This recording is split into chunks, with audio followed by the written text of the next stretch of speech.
Bonjour, voici un cours sur les hypoglycémies par Jean-Baptiste Arnoux et moi-même Pascal Delonlay, maladie héréditaire du métabolisme à Necker. L'objectif de ce cours est de reconnaître facilement la cause d'une hypoglycémie, ne jamais banaliser une hypoglycémie. Le temps de jeûne est le principal critère diagnostique après avoir exclu une insuffisance hépatocellulaire. Les causes sont métaboliques et endocriniennes. Les prélèvements en hypoglycémie évitent une épreuve de jeûne à visée diagnostique. Et vous saurez qu'un nouveau-né qui a besoin d'un apport glucidique important pour corriger l'hypoglycémie a un hyperinsulinisme, qu'un trouble du rythme cardiaque associé à une hypoglycémie révèle un défaut d'oxydation des acides gras, et que des hypoglycémies au jeûne court chez un nourrisson avec une hépatomégalie révèlent une glycogénose. Les symptômes d'hypoglycémie sont par carence énergétique, neuroglucopénie, ou par signe adrénergique. Vous trouvez ces descriptions dans vos manuels. Le principal symptôme d'hypoglycémie est le malaise ou la crise convulsive. Et vous savez très bien qu'il faut systématiquement faire dextro et glycémie veineuse ou capillaire devant tout malaise ou crise convulsive. Ne jamais banaliser une hypoglycémie. Elle est à risque de séquelles neurologiques, en particulier dans l'hyperinsulinisme néonatal dans les 3 premiers jours de vie, où on galope après l'hypoglycémie, devant des apports en glucose très importants pour un hyperinsulinisme, et les séquelles neurologiques surviennent extrêmement rapidement. Une hypoglycémie peut être également à risque vital en fonction du diagnostic, déficit en cortisol et défaut d'utilisation du gras.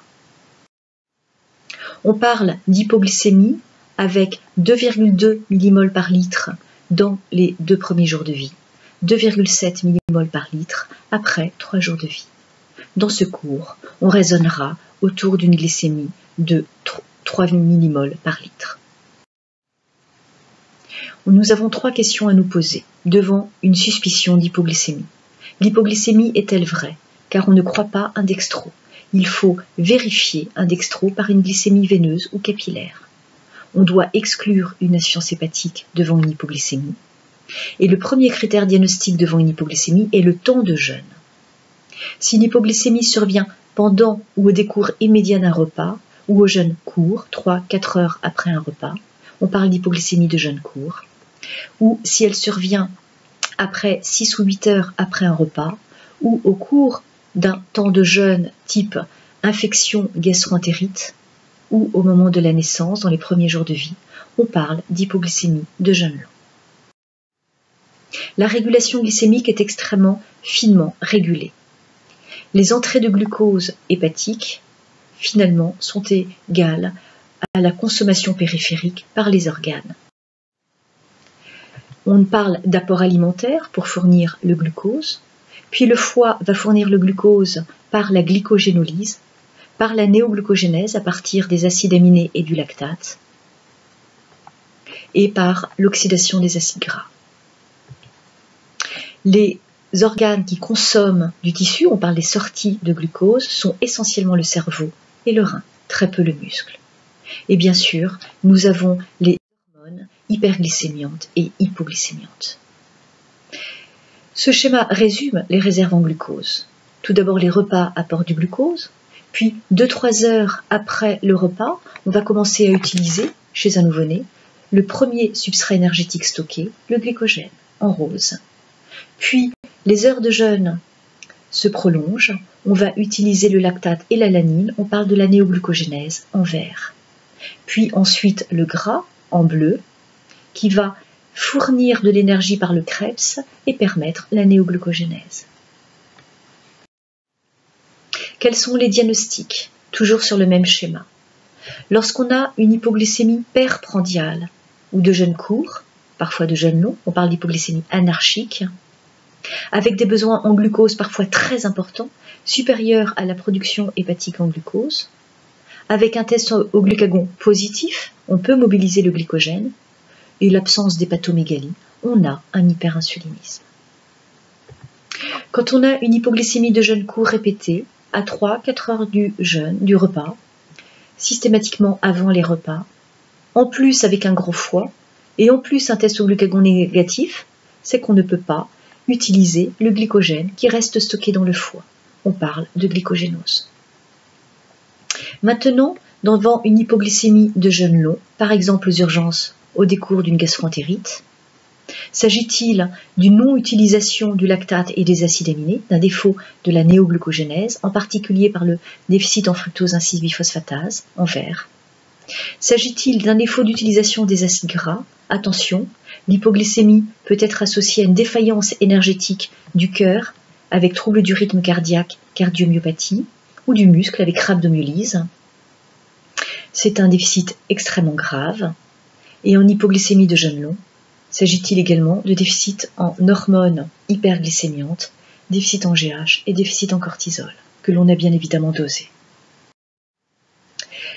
Cette diapositive est la même que la précédente, présentée de façon différente. Hypoglycémie de jeûne court, notamment en perprandial, il s'agit d'un hyperinsulinisme, ou alors à 2-3 heures des repas d'une glycogénose. On dosera bien sûr les hormones, en particulier la GH. Les apports en glucose, très important, c'est un hyperinsulinisme. Le gros foie, une glycogénose. Le test au glucagon positif, un hyperinsulinisme, et négatif, une glycogénose. Quand on est dans une hypoglycémie de jeûne long, par exemple au moment d'une infection, d'une gastroentérite, ou à 8 heures d'un repas, s'agit-il d'un déficit de la néoglucogénèse, un déficit en GH, de l'oxydation des acides gras, ou un déficit en cortisol?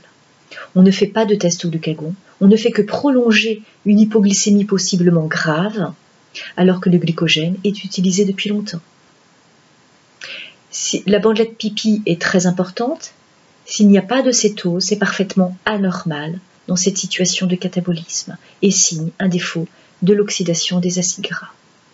Bien sûr, plasma, urine, pour documenter ces déficits en hormones ou de l'oxydation des acides gras. Et cet enfant, entre guillemets, ne sort pas de l'hôpital tant qu'on n'a pas compris le mécanisme et réfléchi le temps de jeûne autorisé. Pour une hypoglycémie de jeûne court, le risque est donc neurologique, en particulier dans les hyperinsulinismes, d'où l'intérêt du test au glucagon et d'un traitement par le glucagon quand on court après l'hypoglycémie. 1 mg égale 1 ml d'une ampoule de glucagon qu'on peut diffuser en sous-cutané continu et va sauver le cerveau d'un enfant. Le bilan en hypoglycémie, plasma, sérum, acide lactique, pour essayer de déterminer un hyperinsulinisme et un déficit de l'utilisation du glycogène. Si on est en cas de déficit d'hypoglycémie de jeûne long, attention risque vital. Aux autres atteintes, la bandelette urinaire est très importante, le plasma pour le profil des acylcarnitines pour un défaut d'utilisation du gras, le sérum pour cortisol et GH. Si on n'a pas eu de prélèvement en hypoglycémie, on les refera, en particulier le matin à 8 heures. On montrera toujours les résultats aux endocrinologues et on ne fait pas de test au glucagon. En pratique, devant une hypoglycémie de jeûne court ou en perprandial, si l'enfant est toujours en hypoglycémie, bien sûr, on ne le déperfuse pas. Mais si cet enfant va bien, vous êtes appelé auprès d'un enfant qui n'a plus d'hypoglycémie. Il a fait une hypoglycémie a priori de jeûne court, ou vous ne savez pas très bien, à 1 heure d'un repas. Il va bien. Vous arrêtez la perfusion et vous regardez. Vous faites un dextro et glycémie veineuse au capillaire avant, 1 heure après chaque repas, pendant 24 à 48 heures. Cet enfant mange. Vous voyez si l'hypoglycémie réapparaît, quand exactement. Vous regardez bien évidemment bien avant s'il a une hépatomégalie. Et puis, vous avez fait en hypoglycémie de jeûne court, vous vous autorisez à faire le test au glucagon, 1 mg en sous-cutané direct, et un dextro et glycémie capillaire ou veineuse à 5, 10, 15 minutes. Bien sûr, le dosage des hormones en hypoglycémie. Et puis, un bicarbonate lactate pour documenter une glycogénose avec acidose lactique en hypoglycémie. Et ensuite, un cycle glycémie-lactate pour documenter le type de glycogénose. En pratique, si l'enfant a une hypoglycémie de jeûne long, par exemple au moment d'une gastroentérite, aux urgences. Malaise, hypoglycémie 1 mmol par litre, c'est extrêmement grave. Vous le laissez perfuser. Vous posez une poche pipi, vous allez récupérer les prochaines urines pour la bandelette urinaire, pour les corps cétoniques, pour la chromatographie des acides organiques dans les urines, pour un défaut d'utilisation du gras. Et vous prenez si possible plasma sérum pour le dosage des acides carnitine plasmatiques pour l'utilisation du gras et les dosages hormonaux. Pas de test au glucagon. Ensuite, vous allez interroger. Est-ce que cet enfant faisait ses nuits? Est-ce qu'il s'est protégé du jeûne? Ou alors il a eu plein de gastroentérite et il ne s'était jamais rien passé? On est un peu rassuré. Vous ne faites pas le test au glucagon, on l'a déjà dit. Et vous vous acharnez à trouver la cause de l'hypoglycémie et le temps de jeûne nécessaire pour ne pas recommencer cette hypoglycémie. On prend également le périmètre crânien, car un gros cerveau consomme plus de glucose. On parle de petits producteurs de glucose par le foie et de gros consommateurs par le cerveau. Mais pour parler d'hypoglycémie fonctionnelle, on a exclu les autres causes d'hypoglycémie congénitale. Lorsque vous avez fait un diagnostic d'hyperinsulinisme, après l'âge de 4 ans, vous allez rechercher l'insulinome ou adénome du pancréas. Le meilleur examen, lorsque vous avez votre hyperinsulinisme, est l'échographie et l'écho-endoscopie digestive. Lorsque vous avez fait un diagnostic d'hypoglycémie par hyperinsulinisme, vous dosez, en dehors de l'insuline, le peptide C. Pourquoi? Parce que si vous avez un hyperinsulinisme congénital, vous avez une augmentation d'insuline et de peptide C en hypoglycémie. Lorsque vous avez un Münchhausen par procuration, vous avez une augmentation de l'insuline, mais pas du peptide C. Et vous trouverez d'autres causes d'hyperinsulinisme ou de diagnostic différentiel. Voici 3 diapositives d'algorithmes diagnostiques d'hypoglycémie du nouveau-né, de l'enfant et du grand enfant ou de l'adulte. Je vous laisse relire ces diapositives.